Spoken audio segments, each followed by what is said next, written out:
always been really to find that human connection piece first.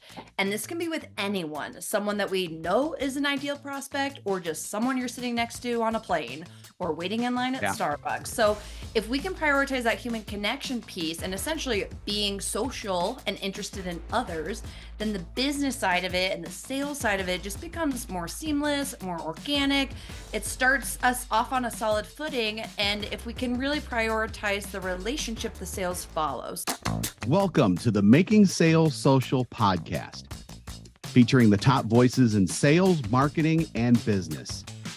Join Bryn Tillman and me, Bob Woods, as we each bring you the best tips and strategies our guests are teaching their clients, so you can leverage them for your own virtual and social selling. Enjoy the show. Sales coach, author, speaker, and podcast host Sara Murray joins us today in the Social Sales Link virtual studios for this episode of Making Sales Social. So Sara is a true multi-hyphenate. Besides everything I just mentioned, she's also an advisor and consultant. She works with sales teams and sales leaders to unlock the untapped potential in their prospecting and business development efforts. Now, she focuses on the hospitality, construction, real estate, design, and technology industries and empowers professionals via virtual and in-person workshops. Welcome back to in-person workshops, everyone, to enhance their communication skills, approach prospecting creatively, and effectively affect business needs rather than just simply push products. Amen to that. Sara is also a fellow podcaster with Prospecting on Purpose, which provides a platform for discussions on prospecting, sales, business strategies, and mindset. Pretty much like what we do here in Making Sales Social, which is why I'm very happy to welcome Sara to our show today. How are you doing today, Sara? I'm excellent, Bob. Thank you so much for having me. It's great to have you here. Really looking forward to this conversation and episode. So our first traditional question we toss at anyone and everyone who's willing to answer it, especially when they're on the podcast, is what does making sales social mean to you? Well, I love this question. And I think that this is why we get along, Bob, is I think we have similar mindsets and thought processes when it comes to sales. And my approach Sure. to sales has always been really to find that human connection piece first. And this can be with anyone, someone that we know is an ideal prospect, or just someone you're sitting next to on a plane or waiting in line at Yeah. Starbucks. So if we can prioritize that human connection piece and essentially being social and interested in others, then the business side of it and the sales side of it just becomes more seamless, more organic. It starts us off on a solid footing. And if we can really prioritize the relationship, the sales follow. So making sales social, that's what that really means to me. And it's my approach. It's been the key to my success. And so I'm grateful that you asked that question. Yeah, yeah, absolutely. I mean, if goodness knows, I've dealt with some salespeople in the past where you can tell it's just a transaction, and it just doesn't matter to them who you are or anything like that. And while obviously I do think that there are certain lines that shouldn't be crossed when it comes to making sales social, but there is a lot that can be developed there. I agree. And I think there still is a transaction piece to it, but instead of transacting buy my product, I don't care about anything else unless you buy my product. It's, hey, how can I put deposits in your emotional bank account? How can I establish relationship equity? And so it's transactional, but it's coming from a place of sincerity, authenticity, genuine. Like it has to be coming from a selfless place in a lot of ways. Yeah, that's an excellent way to put that. I love that. Couldn't have said it better myself, especially because I don't think I would have said it myself quite like that. So very good, very good. So prospecting on purpose, the title of your podcast. I love that phrase, especially because in my little slightly devious mind, I always go to opposites. So I think, well, it's better than prospecting by mistake. But as I was typing that sentence, it's interesting because I started thinking to myself, well, if people aren't prospecting on purpose, they might actually be prospecting by mistake, right? Absolutely. And I think it's a very common thing that we see is you're doing the actions, but it's really just spinning your wheels in a lot of ways. It's like you're doing the activities that you think you should be doing instead of going into every type of interaction with your end destination in mind. So prospecting on purpose could also be, selling with intention, or selling with a plan. And so when I look at prospecting, I think of how can we go into any type of activity with our end goal in mind. So a networking event, for example, you're going to prospect at a networking event. Have some goals ahead of time of what you want to get out of that event, because that's going to maximize any type of effort you do. Is having, what is your intention? Why are you doing whatever XYZ activity you're doing? And what do you need to do to get to the next step in the sales process, or the next step in the relationship? What do you want to get out of whatever business activities you're doing? And one of my biggest pet peeves is the example of like a lunch and learn. Pre-pandemic, you do lunch and learn presentations to your clients or your prospects to get them to understand your product. If you go into that, you might spend $600 on lunch and leave without a project, without contacts, without business cards. So that's kind of, this was years ago where I started thinking, how can we go into any type of interaction with what do we need to get out of the next step? And I think what I see sales professionals do is they get into this merry-go-round of, okay, someone's asking me a question, I know the answer, and you think you're doing a great job, but you're not pushing the exchange forward. And so that's a big part of what I teach. That's a big part of what's contributed to my success, is having a plan, knowing what you're doing, and then using the skills required to get it to the next level. So I guess how does one get it to the next level? I mean, and obviously there are so many different situations. It's probably impossible to like just say just one thing. But I mean, I guess what is kind of the mindset going into that about getting to the next level, and how does someone actually get that into their minds? Sure. I mean, I think one of the, and this is kind of an overview of staying in the driver's seat in the sales process, like staying in Mhm. control, and that's part of that intentionality there. But if I look at, and any sales professional listening, think about the different stages of your sales cycle. Which decision makers need to be involved? What is the flow of how projects or opportunities cross your desk? Who do you need to get buy-in from all the different decision makers? And then if you can kind of almost chart that out, in my workshops, we make a map of the process, Mm, and I literally will map it out and say, okay, I have an opportunity, a lead crosses my desk. Who's the customer in front of me? So I used to sell a hospitality technology product. So I would get a hotel project and it might be from a lighting designer. Okay, well, I know this is the person I have in front of me, but I need to get to the owner. So what questions can I ask? What sales assets can I use? What storytelling can I weave in to trigger that person, that B2B contact I have, to get me on a meeting with their decision maker? And so you start to craft, okay, once I have a meeting with the owner of the hotel, what things am I asking him about? What are the different assets he needs? What questions can I ping to show that I'm a valuable consultative person? And then we go to the next stage and the next stage until we have a purchase order in hand and we deploy the hotel. So kind of mapping it out and understand where is the next step is going to help you go into any type of thing, a lunch meeting, a networking event, a sales meeting. You're going to have an end goal in mind. And then when your client tries to take you off course by asking you questions or talking about product, you can just answer it, but steer them back to your destination. And I think that's the biggest piece that people miss, is the prep ahead of time, figuring out what the end goal is to keep moving the ball forward. Yeah, yeah, and I was gonna ask about the whole getting off track thing too, because that's so easy to do during, I mean, I was gonna say a sales meeting, but honestly, during any type of interaction, if you think about even going back to like a networking event. I mean, I've been to networking events where I'm talking about business, and then 5 minutes later, I'm talking about my dogs, and they have dogs and everything else, and it's like, what do you do at that point? I mean, you try to get it back on track, but it's like it just goes off in a totally different direction. Well, and sometimes embracing the dogs helps, because then it gives you that connection piece. So when you reach out for a follow-up, hey, how's your dog buddy doing? Like, let's do a walk together one day. You can find other Yeah. ways to build those types of relationship foundation.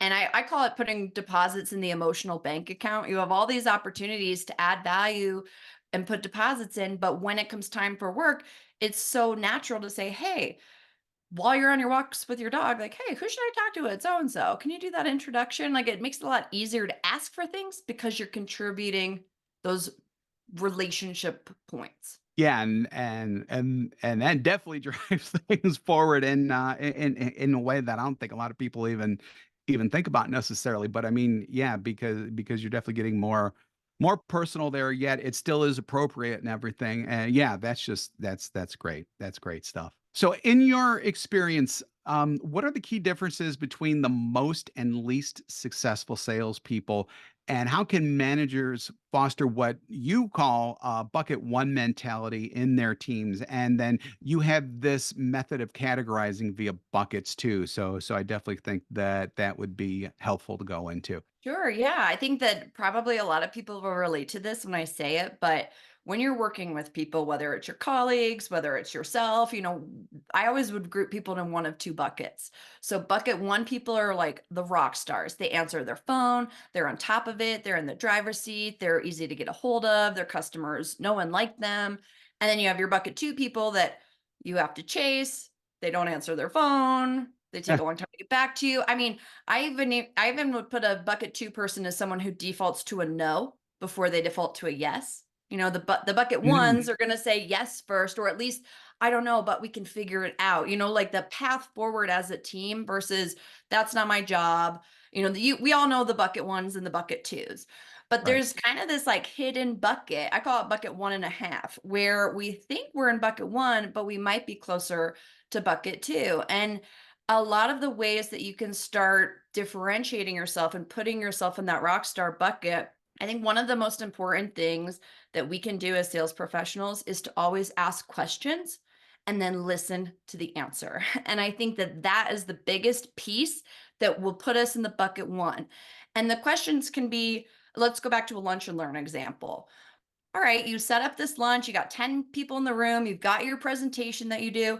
How often are we going around and making everyone introduce themselves? What is your role at the company? Just start asking questions. Hey, before I get into this presentation, would you mind explaining a little bit about your business model so that I can better cater my comments to your needs? Like asking questions, the right questions, and then being very active and present and listening.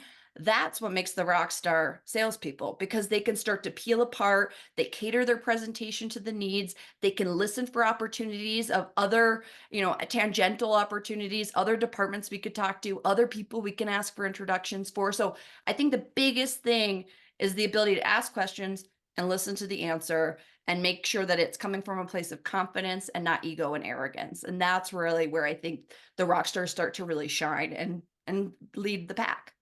Yeah, so that's interesting because I had a quick follow-up pop in mind, but you might have answered it already. I'm just wondering for those people who suspect that they're in bucket two and they want to skip that one and a half and go straight to one. Um, this isn't a question more about how to do it because I think we kind of know how to do it after that answer. But how difficult is it and what kind of roadblocks might they face in going from two to one? I think one of the biggest roadblocks is ourselves. We get in our own Hmm. ways.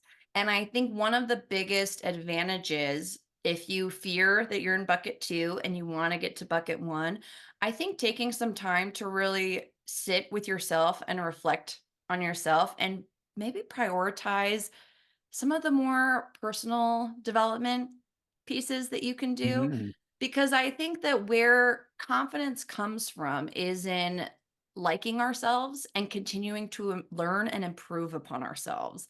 And I'm just going to guess, Bob, I don't think that a lot of bucket two people are listening to your podcast. I think naturally the people that listen to this podcast or try to improve themselves in their sales efforts, they're automatically either in bucket one already or closer to bucket one. But I think if you have maybe a team member who's not, find ways to open their minds, because usually the bucket two people don't realize they're in bucket two. So find ways to weave in personal development, professional development, maybe demonstrate it as a leader yourself and be a little bit humble and maybe a little more vulnerable in sharing how you work on your own personal and professional development. But I think giving people that permission is one of the biggest shifts to get you to stay in that bucket one category. Yeah, that's great. And then another thing you can do is refer them to this podcast and specifically this episode because honestly, that was a really great explanation. And I think that bucket two people who, like you said, are probably not listening could definitely benefit from hearing. So we talked a little bit about confidence already and about how all of this does build confidence. And I think that that's fairly obvious. Let's apply that specifically to prospecting and biz dev now. So how can individuals increase their confidence specifically channeling towards that area? Perfect. Yes, I would love to talk about this. It's my favorite thing to talk about. Good. It really is. I feel like one of my biggest strengths in my sales success is the ability to get to the decision maker. I feel confident that I could get to anyone. I know that that sounds dramatic, but I've done it enough times that I have the proof points to do it. And one of the things that I think I learned at an early age, fortunately, I joke my mom worked for Delta Airlines, and so we would travel a lot as a family, and Mm, we never sat together because if you're familiar with airline employees, you get to travel for yeah. free, but we never sat together as a family. So as a little kid, I'm always sitting next to grown-ups and I was bold and I'd say, "Hey, are you gonna eat your chips?" And usually, I mean, this is back when the airplane served food, but Right. half Yeah. the time they were like so surprised that they would give me their chips, and the other half the time they wouldn't. And it didn't matter because it was just an icebreaker to start a conversation. And so I think really early on, I learned that nothing bad happens to you if you ask people. And I think what we do, especially when we're prospecting for business, we're trying to get to high level decision makers, we're trying to navigate our own organization and get in with the right executives. We put people up here on this pedestal and we're all down Yeah. below and we're trying to jump up on the pedestal. And really what we need to do is not take that person off of the pedestal, but we put ourselves on it with them. And I Right. call this bridging the gap. So the gap we're bridging is us on the ground versus our prospect on the pedestal. And GAP is an acronym. It stands for genuine connection. That's step one. Hmm. Authentic relationship building, which is step two, which Yeah. leads to prized relationships and then in turn prized clients. And I think Mhm. what a lot of people do, especially our bucket two folks, is they try to jump up on the pedestal, but they skip the steps. And so you're never Oh, going to get up on the pedestal if you don't take the time to build the relationship. And so that's a big part of what I teach, and we can get into each of those steps if that'd be helpful. yeah, definitely. Especially because I one thing that I thought of is for the people who kind of jump the steps and try to go automatically up to that. I mean, I think it's probably a little soul crushing from for them as well, just because they think that they're at that level, but when they're told they're not by rejection or whatever, that brings them down. And then to the person who is being talked to, it might actually seem a little arrogant if the person tries to put themselves up like immediately with skipping those steps. At 100%. And I think that everyone does it. Not everyone, I take that back, but I think it's something that we do because you go into your networking event, you want to meet this person, but you get FaceTime with them and then you go right to your pitch. It's like, that's not how this works. You have to bridge the gap first, put yourself on the pedestal with them, and then you can start to ask for business. Then you can start to ask for introduction. So I think it's very clear who's just trying to skip the steps and who's actually authentically putting themselves on the pedestal with their prospect. Let's talk about those steps now with the G, A, and P. Why don't you go through that? So G stands for genuine connection. And I kind of have like three pieces within this step here. The first is listening has to be your number one priority. So think about when you meet someone at a networking event. We keep using that example, so we'll go with it. You meet Yep. someone at a networking event. Hi, my name's Sarah. Hi, Bob. Nice to meet you. So often, instead of just listening and being present in that first introduction, we are either thinking about our introduction ahead of time Oh yeah. or we're vetting them in our head. Okay, Bob runs this podcast. Is he someone who's appropriate for me to meet? Can he give me business? We're categorizing people in our heads, and if we just take the time to listen and be present in that interaction, that's where so many doors open because it gives you that confidence. You're confident in the fact that you can be present in a conversation that naturally Yep. shows through.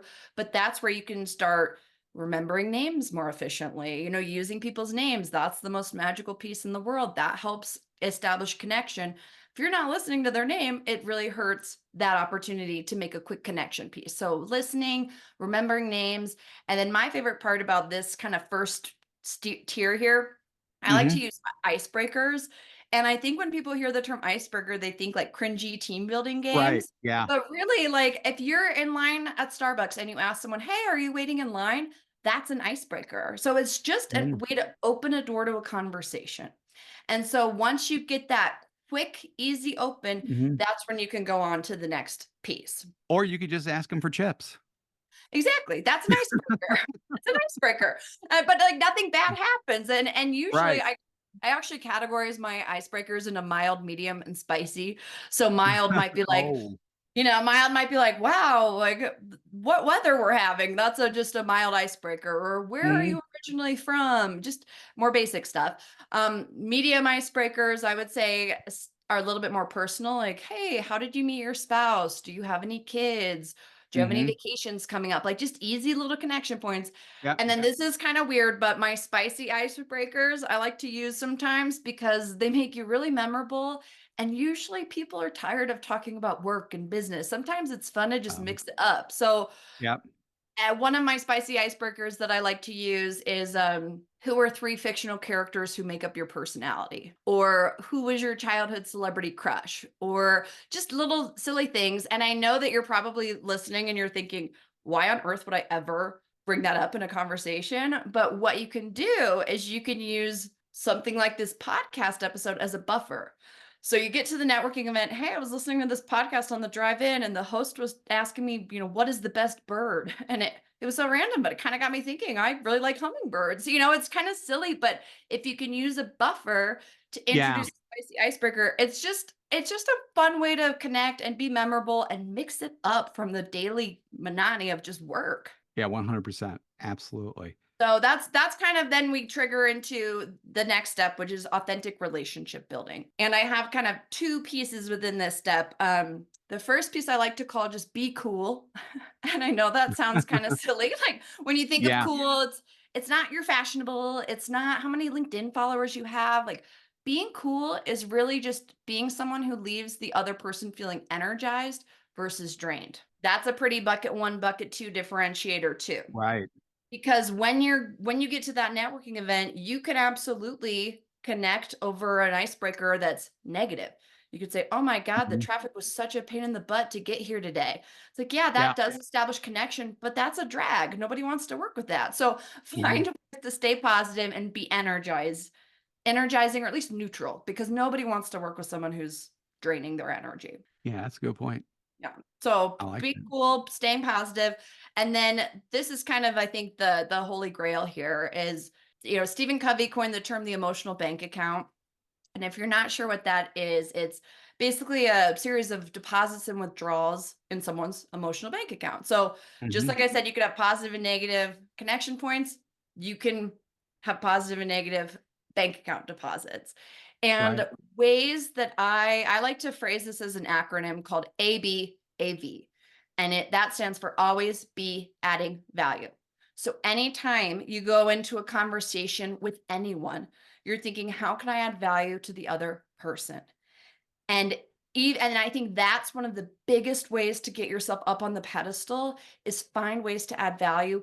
Even if you think you don't have anything, you do. And it doesn't have Yeah. to cost that much money. And so the emotional bank account, I used to sell to architects and I live in Los Angeles, the largest architecture firm in the world, the largest office in the world is in LA. So you can imagine every manufacturer, every rep, every vendor is trying to get into this firm. And I met the librarian. She's kind of the gatekeeper. She told me about a book. I read the book. I liked it. So next time I'm going into a meeting in the office, I had thank you cards in my car. I jotted down some books from my Kindle app. I was running by her desk and I said, "Hey, I forgot to tell you, I read this book. I loved it. Here's a couple more I think you would like." She opens it up. She says, "Oh my gosh, I have book club tonight. We are supposed to bring recommendations. You just saved me." That Wow. one like 30-second piece has made my Mhm. employers millions and millions of dollars from that one 30-second piece of effort. It costs me no money, but I'm adding value every chance I get. And then when it comes time to ask for the favor, it's a lot easier because you're pulling from a full bank account, basically. Yep. And then one of the Excellent. like holiest grails of them all, really, when it comes to the emotional bank account deposits, is what can you do to help that person in their business. And Yes. that's the biggest piece of equity you can do with your clients. And so try to think about their business model, think about what they need to be successful. It doesn't have to cost money. For example, Bob, I'm going to leave you a review on your podcast because that's going to be a bank account deposit for you. And Yeah. it doesn't have to cost Yeah, I money. get So that. find different ways to build up the people that you want in your network, because when it comes time to ask, it's so much easier to ask because you have a full bank account to ask from. It would be weird if you Mhm. didn't ask, basically. Right. Yeah, exactly. Yeah, exactly. Well, that's all excellent. Let's get to P now. Yeah, so once you're there, that's basically once you're on the pedestal, once the bank account's full, Yep. right? You've done all these things. Now it's time that you can ask for things. So we pivot from relationship building activities to business development activities. So once you're on the pedestal, you can ask for an introduction, you can ask for a meeting, you can ask for, hey, can you include your boss on the next call? I'd love to make sure that they're looped in to what we're doing. When you're on the call with that person's boss, your sales champion at your client's level, you could say, hey, Mike's doing such a great job for us. You should be so proud. Then you're building equity in Mike's bank account. So making sure that you're always adding value. But once you're on that pedestal, then you can start to ask for business. And then it becomes a feedback loop because that Right. person's going to ask you for things like that's really how we get repeat business, snowball sales, and that prized relationship. But the relationship has to be prioritized. It can't just be KPIs, metrics, skipping the steps and trying to get to the pedestal because you're going to fail or it's not going to Yeah. be as organic or impactful as it could have been. Yeah, absolutely. Absolutely. So it is that human connection that, while KPIs and all that stuff are important, human connection has got to be on top of that, which actually gets me to my next question because once upon a time it was a lot easier to do that because we had a lot of person to person, sometimes in phone and stuff like that. Nowadays, not only do we have digital, and we've been dealing with digital for a little while now, especially during and now after the pandemic, and everybody's shifting to that. I'm also thinking about AI and about how people are thinking, is that going to take away the human connection by using these tools and things like that? I personally don't think that that's the case, but there's a lot of conversation about that in the sales world and in the business world in general. So, what can we do to to either use those or kind of allay those fears and continue to build those human connections and genuine relationships? Yeah, I think one of the biggest pieces is to keep in mind the ABAV, always be adding value. Because I think if you approach your prospecting from a place of like service, how can I add value, continue to add value? That's going to differentiate you from other people trying to build those relationships too. So if you have a competitor sales professional using AI to send LinkedIn messages or use AI Yeah, to send automated email cadences, that's okay. However, you're going to be able to differentiate yourself if you think of how can I add value. And one of my clients recently shared this with me. They were going to a trade show, and everyone's sending out the emails: visit our booth, stop by the booth, schedule an appointment. Da, da, da, da, da, sure. da. Yep. And he's like, I heard your voice in my head, Sarah, and I thought, what can we do different? And so the trade show was near Niagara Falls.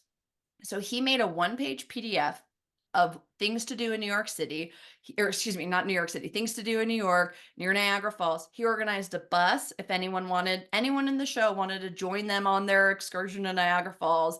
He put restaurants to visit, things you can't miss, and he sent that out instead. And he said so many people would stop by the booth. He was Mr. Popular. The event planner came and thanked him. And that is coming from a place of service. He's not, of Yeah. course, we want people to come by the booth, but how can you be more creative in your approach? And I think if we just keep finding the ways to come from a place of adding value, that's going to shine through, even if we're using the AI tools or not. That's going to shine through. And that's where the human element is going to overtake all of the automation and all the competition. Yeah, absolutely. Could not agree more. Yeah, that's a great idea too. I mean, if I think it's going to come down to being creative and having your voice come through. And it sounds like in this case, they were creative and their voice did come through because their voice came through, I think, just in terms of service, because I'm betting that this company values service tremendously. And It's just another way for them to do that essentially. Agreed. Mhm. Yeah, that's great. That's great. So let's take a step back a little bit and let's talk a little bit about fear because even when you're in that building process, first for some people, it is going to be fearful to do so. So how do we overcome that fear, especially when it comes to potential clients, contacts, even walking into that first networking meeting? You might not have been doing it for a while, or it's your first networking meeting ever, or you just hate it because you're afraid of it, like that type of thing. 100%. I'm so happy you asked this, Bob, because when we're talking about our pedestal and we're talking about us on the ground and we're trying to get on the Hmm. pedestal, we need to lay a foundation. And that foundation is confidence and mindset. And the way that I teach that piece of it, it's almost like your own personal brand, or what is your brand authority. But I think it's composed of four elements.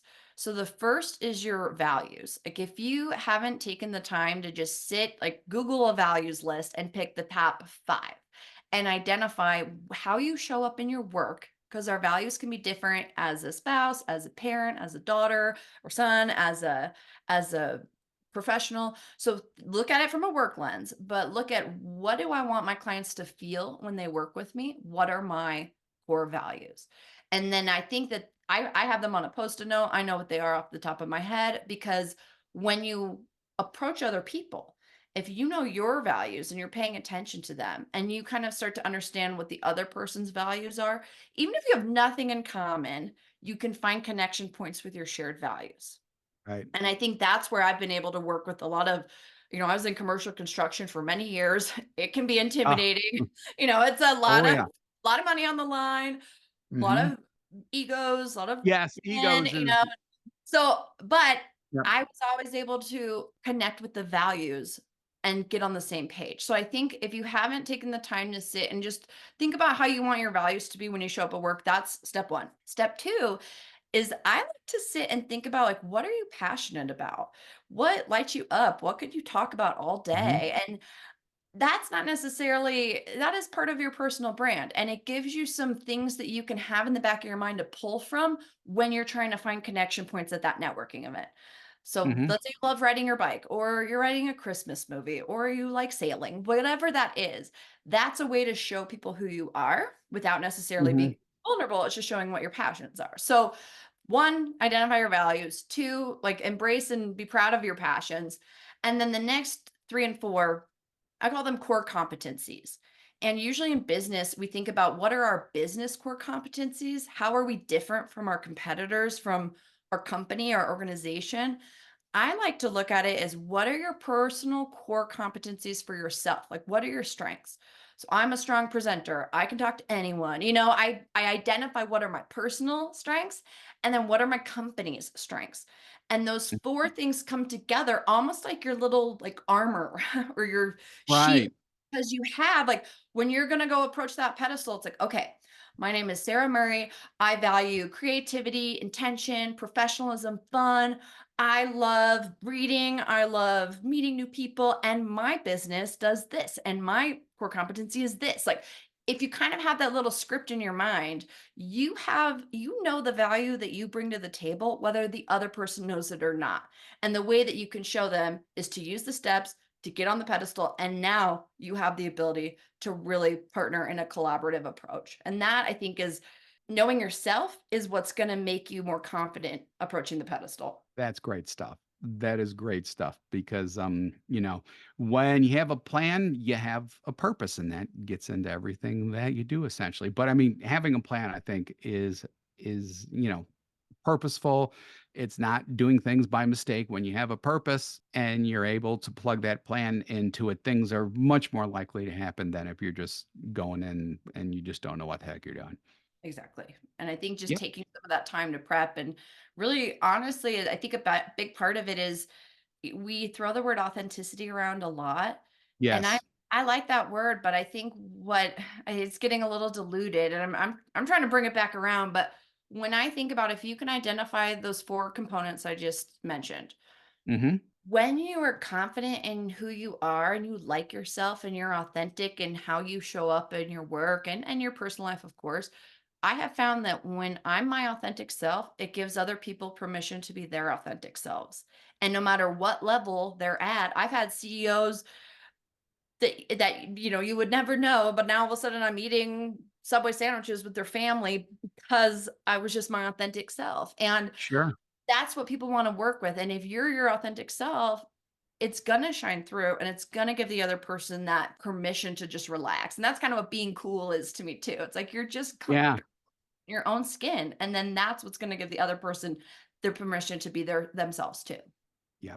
So before we wrap up here, there's something that I just thought of when it comes to marketing, and I haven't forgotten my marketing peeps out there, so don't worry about that. So if I'm in marketing, I'm listening to all of this, and I'm thinking, this is all fantastic stuff. I love it.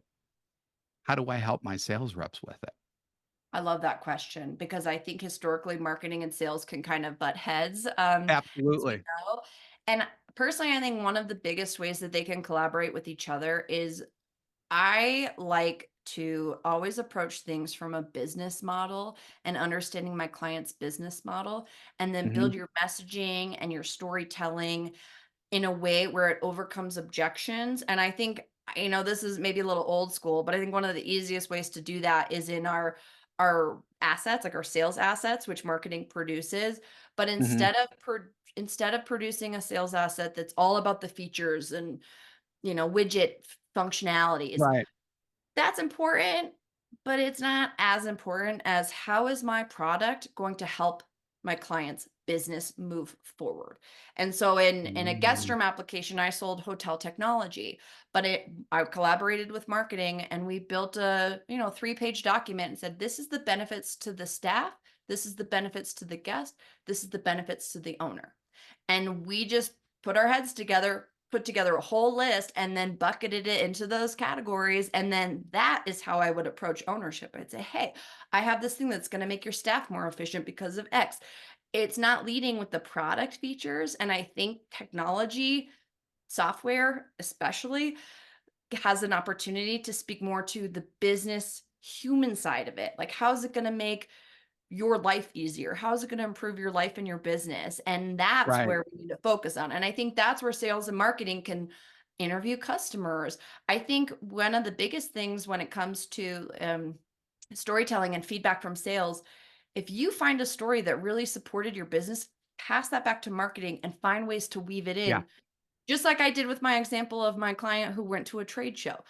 I didn't have Hmm. that story until he told me he did it, and then I'm able to share that, and now I think it establishes my expertise more efficiently because it's a little customer case study. So, making sure that there's Yep. that open feedback loop, we're talking to everyone, and then we're always coming from a place of adding value and speaking to business model. That's, I think, gonna have the marketing and sales teams lit up and more energized to produce things Yeah. that actually help push to the next phase in the business cycle. Yeah, and actually, and speaking of pushing to that next level, I'm going to bring in social selling really quick and how to do that, and that is to develop content that people can share along with the introductions, especially if it's on LinkedIn, about what customers are facing and how things helped out, but then do it in a way that's present on social so that people are building credibility before they even get this whole process started. Essentially, I mean, that's what part of making sales social,